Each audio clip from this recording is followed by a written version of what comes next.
네, 시사 따라잡기 시작합니다. 오늘도 최영일 시사평론가와 함께하죠.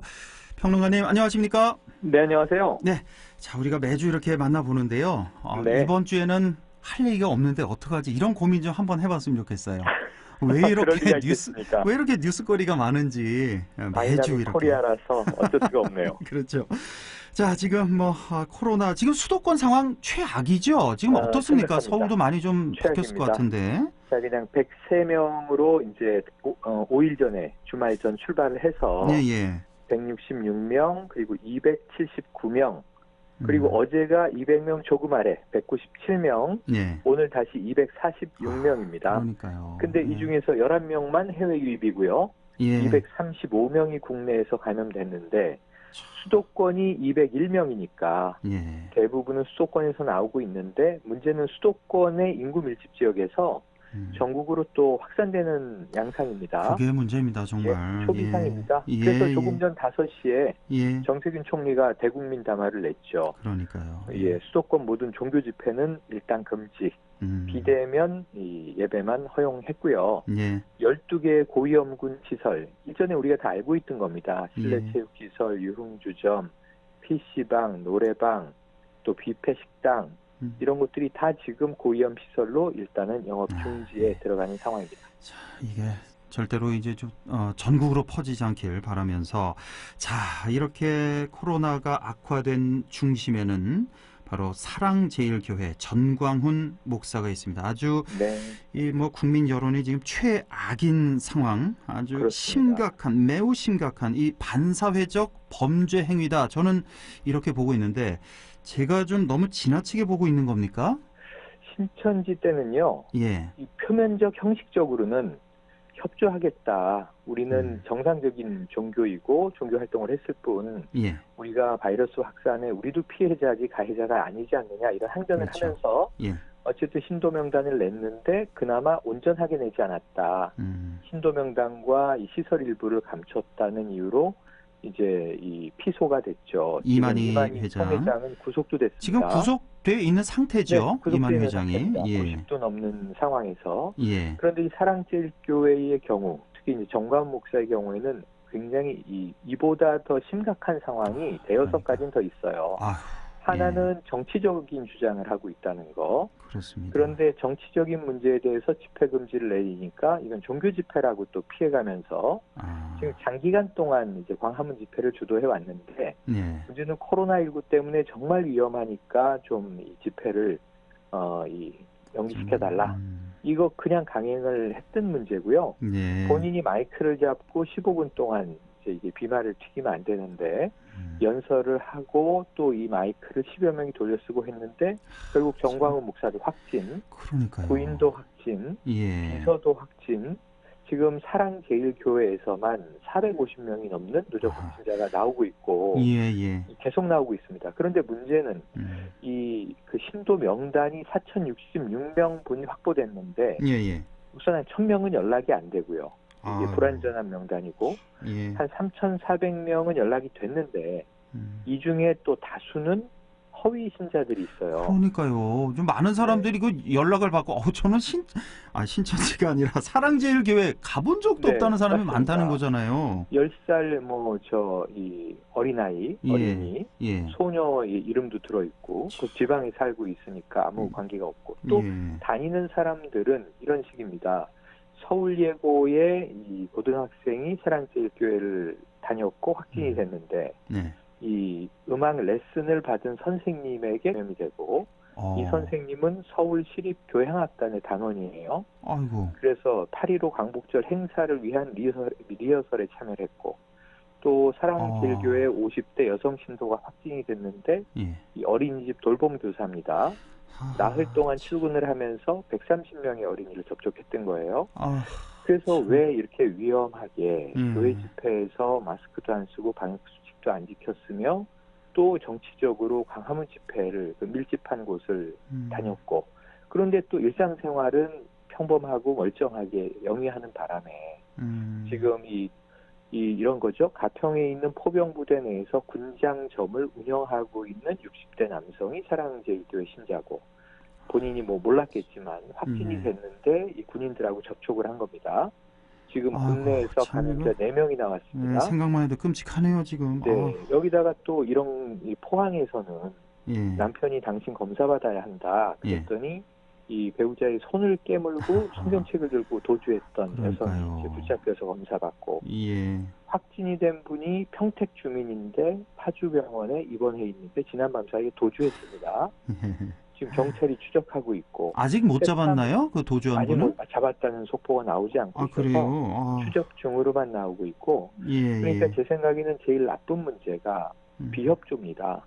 그렇습니다. 그러니까 이태원 클럽발 확진들을 그렇게 자꾸 찾았는데 인천의 학원 강사 한 명이 무직입니다 한마디 때문에 7차 감염까지 가고 이게 부천 쿠팡 물류센터까지 갔던 거거든요. 이 당사자는 구속돼 있고 법적 처벌을 기다리고 있는데 지금 이 사랑제일교회 경우에는 너무 다수가 비협조하고 있고 정광훈 목사도 사실은 우린 안 걸린다. 걸려도 하나님이 낫게 해주실 거다.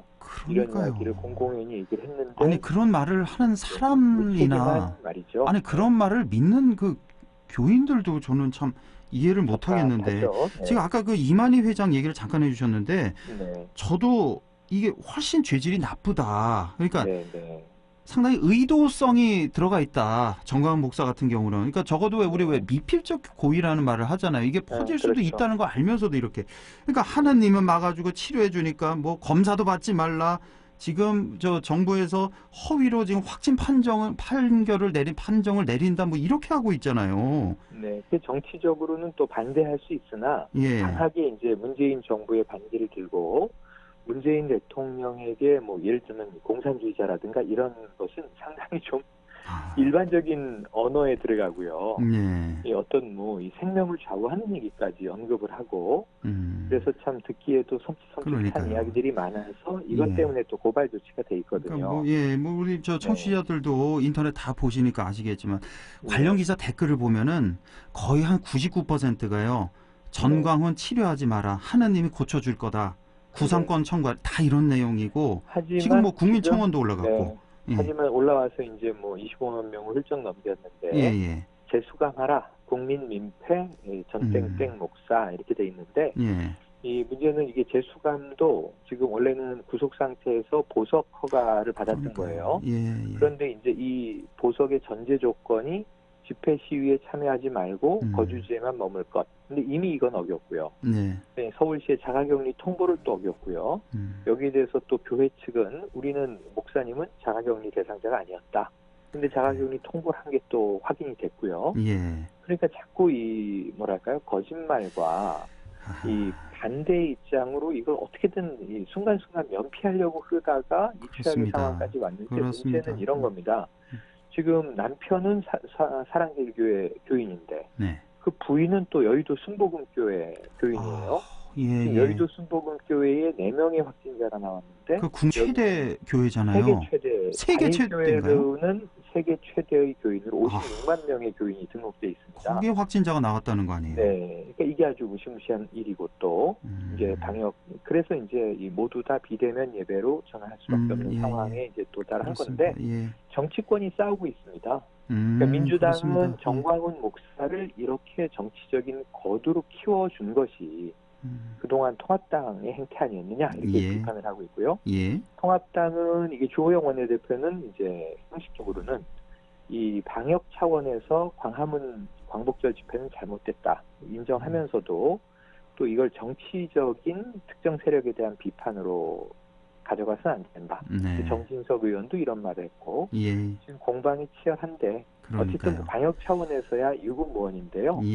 통합당도 그동안 정광훈 목사와 사진 찍고 그 무대에 한번 올라가 보려고 노력했던 그때 뭐 총선 이전이니까 이제 표심 때문에 그렇겠습니다만 이제는 좀 하나의 목소리를 정광훈 목사나 지금 사랑제일교회에 대해서 내고 무엇보다 빨리 검사받고 방역에 협조하는 방법이 최선의 방법입니다. 그나저나 지난주에 통합당 지지율에 골든크로스 났잖아요. 근데 며칠 안 지나서 이렇게 뭐 일단은 좀 변수가 생긴 건데 말씀하신 대로 태극기와 완전히 좀 선 긋는 게 그러니까 지난 20대 때 어쩔 수 없었다 손잡은 거 깨끗이 사과하고 이 선을 딱 그으면 태극기 그쪽하고 오히려 좀 더 환영받지 않을까요? 저는 이런 생각이 드는데요. 그렇게 가려는 조짐이 있어요. 지금 김종인 비대위원장이 19일에 원래 광주를 방문할 예정이었는데 지금 민주당도 그렇고 의원총회나 전당대회 관련 행사들을 다 지금 이제 스톱하고 있거든요. 그러니까 통합당도 19일에 광주 방문이 쉽진 않아 보이는데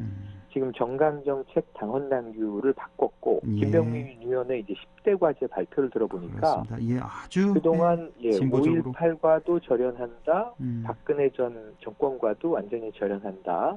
그리고 성평등이라든가 사회적 약자라든가 이런 부분에서는 민주당은 좌클릭을 환영한다 이렇게 이제 또 표현을 했는데 중도 보수 합리주의로 가려고 하는 노력은 하고 있어요. 그렇습니다. 근데 그 중에 하나가 지금 정광훈 목사와의 절연도 이 코로나 방역 상황에서 포함돼야 할 것 같습니다. 알겠습니다.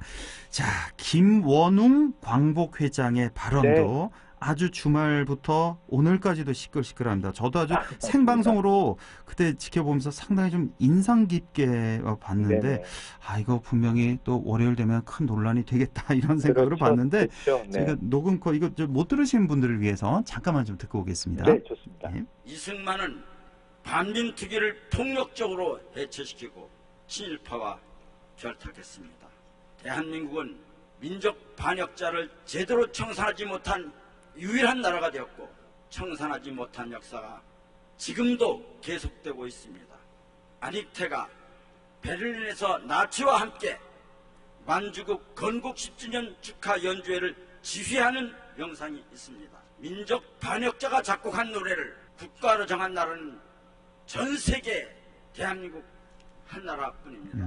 이렇게 해서 이제 이승만은 민족 반역자와 결탁했다. 안익태는 민족 반역자다. 이렇게 재평가를 해야 된다. 그리고 지금 녹음컷에는 안 나왔지만 국립묘지법을 개정을 해야 된다. 그래서 민족 반역자와 친일파를 이장을 해야 된다. 파묘에서 이런 내용이 담겨 있는데 자, 이 친일 청산 논란 이거 어떻게 봐야 될까요? 이거는 전 여야가 싸울 문제가 아니라고 생각을 해요. 만약에 미완의 친일 청산이 지금 우리 사회에 나쁜 영향을 주고 있다면 이건 학술적으로 또는 정책적으로 검토해서 청산의 범위를 잘 정하고 또 어쩔 수 없는 문제도 있겠죠. 역사가 많이 흘렀으니까. 그래서 그 경계를 정하는 게 제일 문제라 이거는 사실은 참여정부 시절에 이 반민족 행위자에 대한 명단을 그동안은 이 민족문제연구소에서만 냈거든요. 아주 두꺼운 책으로 나름 이제 사료들을 다 뒤져서 근현대사 학자들이 이제 집대성한 게 나왔는데 문제는 이 안에 들어있는 유족들이 당연히 반발하겠죠. 그렇겠죠. 그러다 보니까 정부 차원에서 다시 한번 반민족 행위자에 대한 명단 정리, 행적 정리한 겁니다. 그리고 그 당시에도 이게 무슨 어떤 척결을 위해야 한다기보다는 역사의 기록을 남겨서 우리가 이 과거의 역사적 오점을 반복하지 않기 위함이다 이렇게 했는데 문제는 이게 그 반민족 행위자 명단이 역사문제연구소 거보다 정부에서 이 잡은 내용이 훨씬 조금 느슨하고 좁아요. 명단의 숫자가 줄었어요. 그래서 이거 너무 좀 많이 봐준 거 아니냐 이런 비판도 나왔었습니다. 그런데 그게 지금 전혀 활용되지 않고 그 안에는 우리가 역사책에서 또는 뭐 약간 작곡가, 뭐 화가, 문학가 특히 많습니다. 당시에 이제 일제 치하의 신문에 기고해서 우리 청년들에게 한국 신민의 전쟁에 영예롭게 참여하라 이렇게 선동했던 사람들도 많거든요. 우리가 아는 뭐 춘원 이광수를 비롯해서 렌의 애가 이 모윤숙 선생 다 이제 훌륭한 그 이제 문학가들이 또 그런 행위를 했던 겁니다. 나중에 성찰하고 반성한 사람도 있고 끝까지 반성 안 한 사람도 있습니다. 거기에 대한 또 역사적 평가나 죄과가 달라지겠죠. 근데 이런 문제들이 우리 사회에 산적해 있는데 또 여야 정치권은 이런 거예요. 야권에서 반격을 했습니다. 아니 초대 대통령에게 이승만 호칭도 붙이지 않고 그리고 애국가를 그럼 부정하는 것이냐. 이건 과거에 좀 색깔론 때 많이 나왔던 반론들이에요. 거기서 한 발도 못 나간 게 이제 안타깝고 그 민주당의 경우에는 이제 이런 평을 내놨죠. 통합당 얘기는 한마디도 들어있지 않은데 왜 통합당이 발끈하느냐, 들리는 거 있느냐. 그러면서 이낙연 의원은 저 정도 이야기는 광복회장이 할 수 있는 이야기다. 근데 이게 재밌는 게요. 메시지가 아프면 메신저를 보통 이제 공격합니다. 그렇죠. 예. 그러니까 이제 이 김원웅 회장이 어떤 인물이냐, 또 이제 통합당 측에서 나온 얘기가 아니 과거에 민정당 전두환 이미 뭐 박정희 정권에도 몸을 담았었고 예. 이 또 50 정권에도 몸을 담았었고 그 이후에 3당 합당으로 민주당이 됐다가 그때 한국당으로 돌았죠. 예. 그때 이제 탈당을 해서 열린우리당으로 가게 돼요. 예. 여야의 이제 행적이 있는데 당신이 자격이 있느냐 이제 자격론이 등장을 했는데 김원웅 회장은 예. 그 과거는 반성을 했습니다. 네. 생계형이었는데 정말 그렇죠. 지금 돌이켜도 잘못했다. 하지만 그때 내가 과오를 저질렀기 때문에 지금 더 강하게 역사를 바로잡아야 한다는 이야기다. 네. 근데 이게 정치 문제가 아니고 역사 문제거든요. 예. 요건 여야가 알겠습니다. 한번 예. 저는 김종인 비대위원장이 가인 김병로 선생 반민특위를 아주 적극적으로 지지했던 네. 초대 대법원장의 손자거든요. 예. 예. 요거 아마 대통령과 만나게 될 것 같습니다. 영수회담. 예. 한번 요 문제도 대승적으로 풀 알겠습니다. 수 있는 고리가 있다 하는 생각을 해봅니다. 예, 지금까지 최영일 시사평론가와 함께했습니다. 고맙습니다. 네, 고맙습니다.